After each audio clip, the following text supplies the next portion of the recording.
Live from KSAT 12, the Nightbeat starts right now. The proof may be in the doorbell. Doorbell security cameras have become a vital tool for solving neighborhood crimes, but one company is making it harder for law enforcement to actually get some of this video. So as of today, Ring says that it's no longer going to give its customers video directly to police. The Night Team's John Paul Barajas looks at how this is going to affect investigations and why some people believe that this is actually a positive change. Doorbell cameras have helped law enforcement catch a number of suspects, but the company behind one of the most popular models, Ring, says it'll no longer give police direct access. For us, it was interesting to see the change. They didn't explain a whole lot as to why the change was made. We in law enforcement more and more are relying on technology. January 31st marks the end of Ring's Request for Assistance tool. Investigators were previously able to obtain video directly through Ring's website or app. It's a policy change that Act for SA Executive Director Ananda Thomas calls a win for privacy rights. We have ownership, and this is something that belongs to us. We should be the ones giving permission to anybody to have access to this. But I also think it ties into the larger police surveillance state. Ring's decision doesn't mean law enforcement won't be able to use doorbell video, but it does mean they'll need to go door to door to ask people for consent or get a subpoena or warrant if necessary.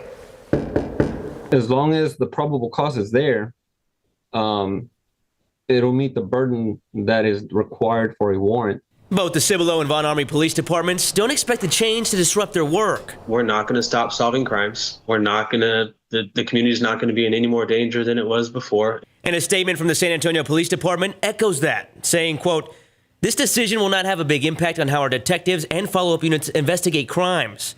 But Chief William McManus's repost on X from Major Cities Chiefs Association says the opposite, reading in part, "Make no mistake, this decision will hamper local law enforcement's ability. We hope Amazon will reconsider their approach to public safety." End quote. John Paul Barajas, KSAT 12 News. Have you ever fallen victim to a credit card skimmer? Turns out it's a huge problem, not just in San Antonio, but across the country. Skimmers, those devices that are illegally installed on ATMs and gas pumps designed to steal your credit card or credit information, debit card information. We asked SAPD for a list of places that found skimmers in San Antonio last year. We took those locations and we mapped them all out for you. It's a list of more than 24 locations. You can find them right now on KSAT.com. In other news now, we're learning more about the woman who was murdered at a Northwest Side apartment complex. According to police, 51-year-old Sheila Jo Portillo Hanks was killed by her husband. Turns out that she may have known that she was in danger. Portillo was found shot on Monday, and on her Facebook page, she had recently written that she needed and wanted a friend to call or text her. Her husband, Carlos Portillo, was found near their apartment on Vance Jackson. Police arrested him. He was charged with murder. He had blood on his face. He had something on his face. I didn't know what it was, and on his arm. Now, records show that Carlos Portillo is still behind bars and has arrests dating back more than a decade. It's a good opportunity to remind you that if you or someone you know is in a dangerous relationship, there is help. KSAT 12 has a list of helpful resources on our website. You can just scan the QR code that you see on your screen, or you can go to the domestic violence page on our website, KSAT.com. A man who was supposed to be caring for a 4-month-old child is accused of severely hurting that child. Darian Fontenot was arrested yesterday, almost 1 month after court records state he took the child to a hospital after the baby became unresponsive. Court records show this past New Year's Eve, the baby crying, and that Fontenot, quote, struggled to soothe the baby. Soon after the child was unresponsive, he then called the child's mother, and they both took the baby to the hospital. Police say they were called in after hospital staff noticed hemorrhages in the child's brain, eyes, and spine. Fortunately, investigators say that child is recovering. Okay, now I have a question for you. Going to show you a picture. Have you seen this person? This is 39-year-old Max Sanchez Mendiola. He's been missing since Sunday. He was last seen on Amaya Street near South General McMullen. He's about 5'4" and has a tribal tattoo on his neck and a teardrop tattoo underneath his left eye. Police say that he has a medical condition. So if you know anything that could help police find him, you can call SAPD's Missing Persons Unit. That number is 210-207-7660. Now we continue to dig into the Bexar County District Attorney's relationship with a group that's known as the Ren Collective. Text messages obtained by KSAT show years of communication between DA Joe Gonzalez, his first assistant, and the founder of that criminal justice reform group. Now, some of those texts focus on policy within the DA's office.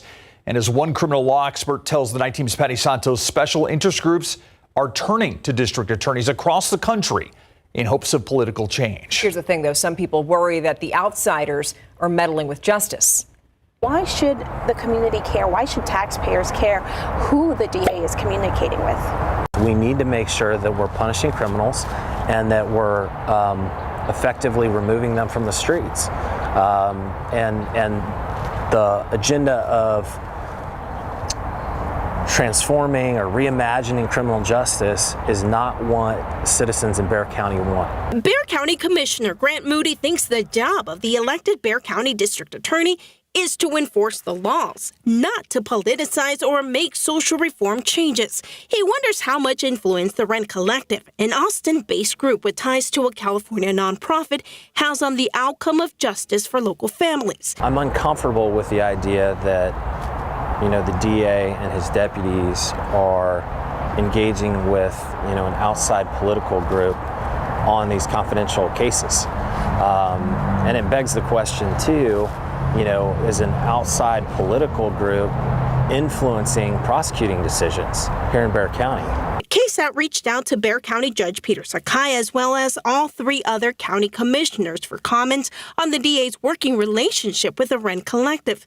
They were not made available. It doesn't strike me as unusual that any political leader, and you have to remember, DAs it's an elected office, they're political leaders, that they're consulting with others. That Texas A&M criminal law professor Cynthia Alcon says political groups and nonprofits are very engaged in what's going on in the criminal legal system on all sides of the spectrum. District attorney offices are no exception. In more recent years, DAs in a whole lot of communities have recognized that they do have broad discretionary power. There's almost no check on the power that DAs have in terms of deciding what cases to file and how to file them.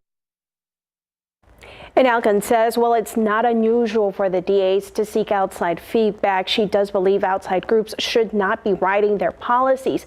Meanwhile, Commissioner Moody says the DA is scheduled to speak at a commissioner's court in a few weeks. He says he has a few questions for Joe Gonzalez. Steve, Stephania. All right, thank you, Patty. The district attorney, by the way, told KSAT last night that his office is not paying the Ren Collective. So who is? Well, KSAT Investigates Dylan Collier took a closer look at the self-described strategic advising firm and its beginnings. And he traced donations that were made to the Ren Collective to California and what was once the American Soviet Film Initiative. You could read more about that right now on KSAT.com. KSAT broke this story yesterday. We're going to continue to lead the way when it comes to holding public officials accountable. For a closer look at texts, emails, and other communication between the Ren Collective and Bexar County District Attorney Joe Gonzalez, just scan this QR code on your screen. Now happening tomorrow, sorry to tell you, but your energy bill is going to increase. CPS's planned rate hike of 4.25% is going to go into effect on February 1st. So what does that mean for CPS customers? Well, you can expect to see an average increase of $4.45 added to your monthly statement.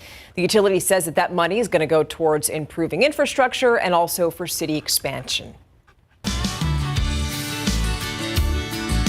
Yes, rodeo season is here, and don't forget, a scene from the Old West will be recreated downtown this weekend, right through the heart of San Antonio. Join us for the annual Western Heritage Parade and Cattle Drive. You can line the parade route and watch as bands, carriages, horses, and yes, a whole lot of famed Texas Longhorn cattle make their way right down Houston Street. The parade is set to begin at 11 a.m. this Saturday, and if you can't be there in person, we got you covered. You can watch the procession on all of our platforms on KSAT 12, KSAT Plus, YouTube, and on KSAT.com. Okay, so you know what comes shortly after rodeo? Fiesta. And tonight, the official Fiesta poster has been unveiled. You're going to take a look at the new artwork after the break. And students expecting financial aid for college will have to wait longer to find out how much help they'll get. It's all about the new FAFSA form. There are delays. We're going to tell you how local universities are handling that. And be prepared for a little bit of fog to start your day tomorrow. We anticipate some fog developing a little before sunrise, and it's going to last through about 9 a.m. Visibilities at times could be down under a mile in a few locations. I expect even thicker fog by Friday mornings. We have fog, then rain, and some gusty winds to talk about in just a bit.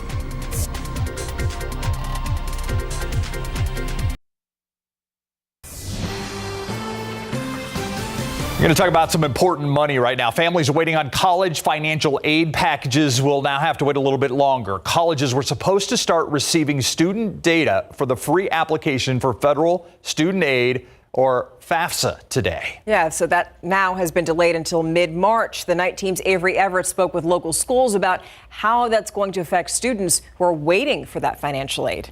This shortened the timeline and can make it a bit more tight for students and families to make a decision on where to go to college in the fall. A new version of the financial aid application that's used by college students nationwide is now facing delays. We're going to be in a bit of a holding pattern. Just this week, the Department of Education announced that U.S. colleges and universities would not be given any data from the free application for federal student aid, or FAFSA, until mid-March. They didn't give an exact date. Schools across San Antonio tell us they were supposed to start receiving that data today. A lot of students are going to get aid packages later than they're typically used to. But delays have become a norm for the new FAFSA launch. It's not simply changing a table. It's a complete rewrite and a complete redesign of the system. In 2020, Congress mandated a new simplified FAFSA form. There's always been a complaint that it was too difficult. Typically, students can start filling out that FAFSA in the fall, but the new streamlined application only soft launched a month ago. There's a whole list of glitches that have happened. And advisors tell us the rollout was rocky. That includes reports of identification problems and long waiting rooms. Now that the application is available 24/7, advisors say it's becoming more accessible. More students are going to be qualifying for free aid to then help them pay to go to school. Schools across San Antonio agree. They just say it's being bogged down by a new system. And there's still the question of when families will receive financial aid packages so they can start to plan for the new school year. I'm hopeful for April for students and families, but a lot of that is going to be dependent on what does mid-March mean. FAFSA's priority deadline for fall students in Texas is March 15th. If financial aid is necessary to making your college decision, advisors say there's an online estimator. We have that link on KSAT.com. Steve, Stephania. Important stuff, Avery. Thank you. Now let's talk about the party. Fiesta. Yes, never too early to start thinking about Fiesta. And tonight, we got a sneak peek of what's to come later on this year. Yeah, tonight the Fiesta Commission selected its Miss Fiesta, and this year they also unveiled the official Fiesta poster for Fiesta 2024. Our crews were there for the big moment. It was revealed. Here you go. 5, 4, 3, 2, 1.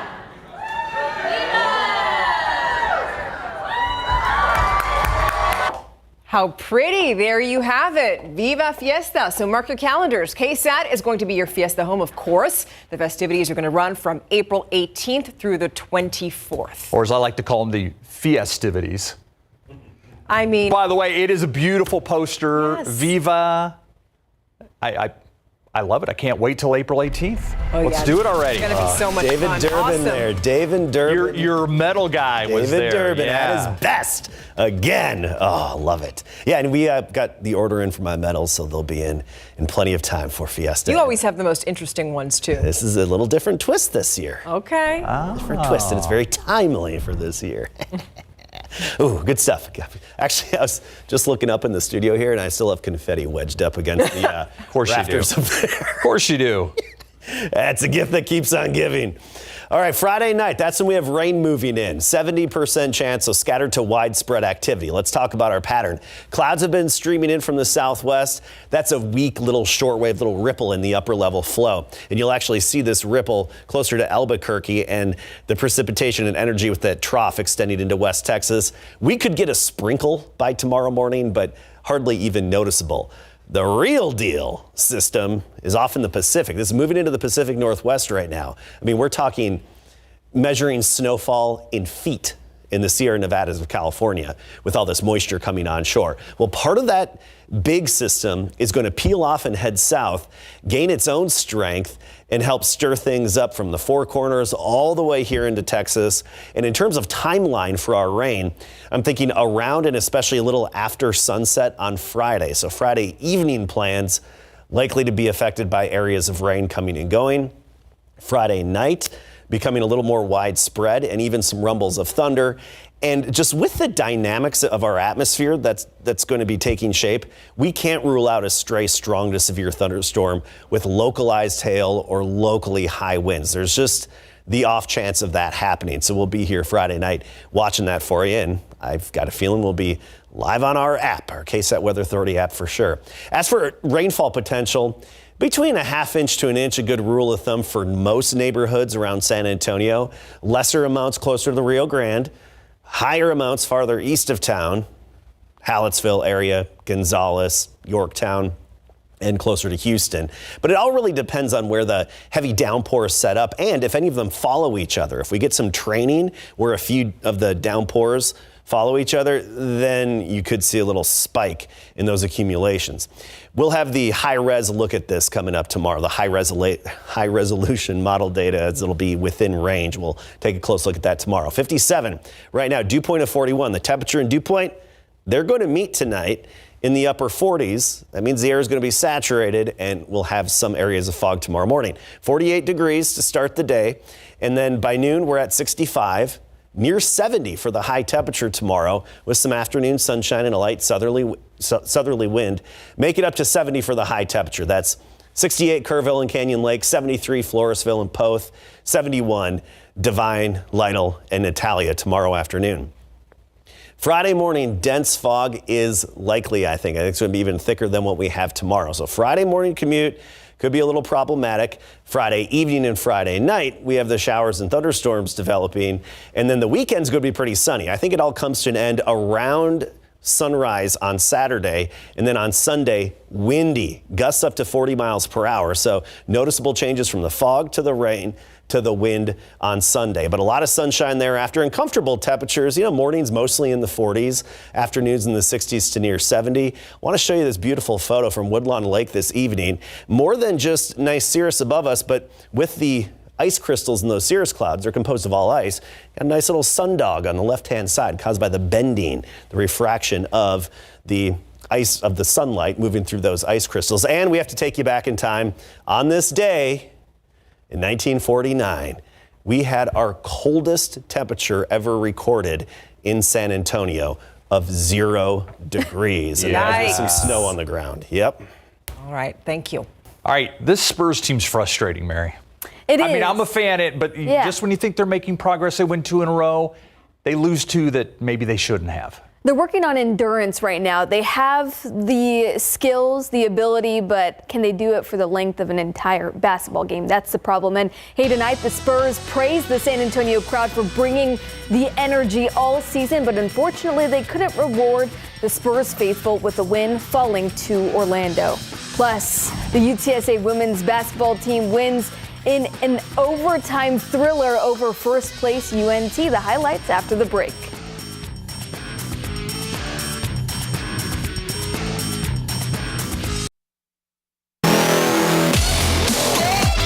Last year's NBA Rookie of the Year Paolo Banchero and the Orlando Magic paid a visit to the Alamo City tonight, where this year's Rookie of the Year favorite Victor Wembanyama and the Spurs await.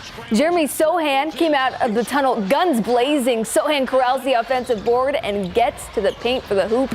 And the harm other end, Wembanyama forces the Magic to a bad pass, and it's tic-tac-toe to, you guessed it, Sohan, who rises up for the ferocious dunk. All right, Orlando is young, and they boast a sizable lineup, too. There's Mo Wagner, who lays down the hammer. Spurs trailed by 6 at halftime and got down by as many as 25 after that, but San Antonio pieced together a huge 21-2 run in the fourth quarter. There's Blake Wesley with the pickpocket and dunk.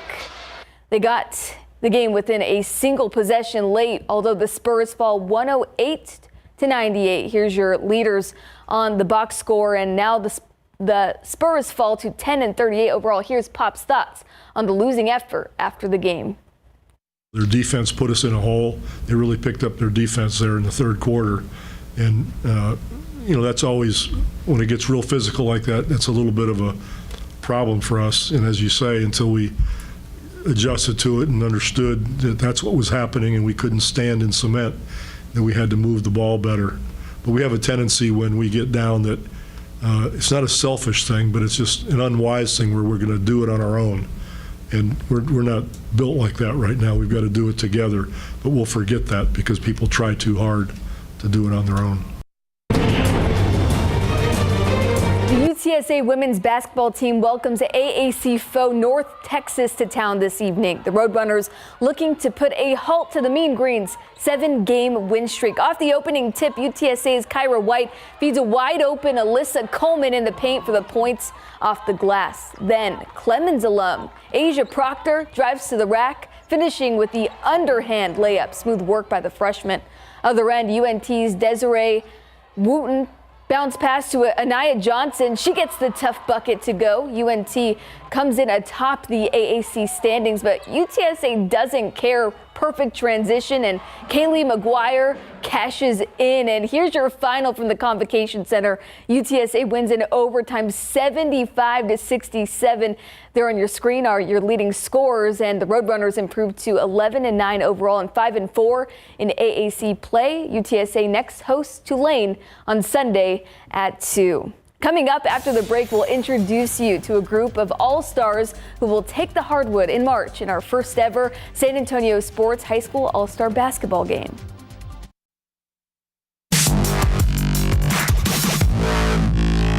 It's time we begin introducing you to the high school basketball players in the greater San Antonio area that were carefully selected to be an all-star in the inaugural San Antonio Sports All-Star Game coming up in March. You'll hear from tonight a group that features a trio of Bernie ballers, Avery Aaron, Abby Smith, and Sam Holland. All three so proud to rep Bernie on this stage. We'll also hear from Bandera center Isaac Segura, as well as Cole guard James Livingston, who is ready to show off his skills on the hardwood.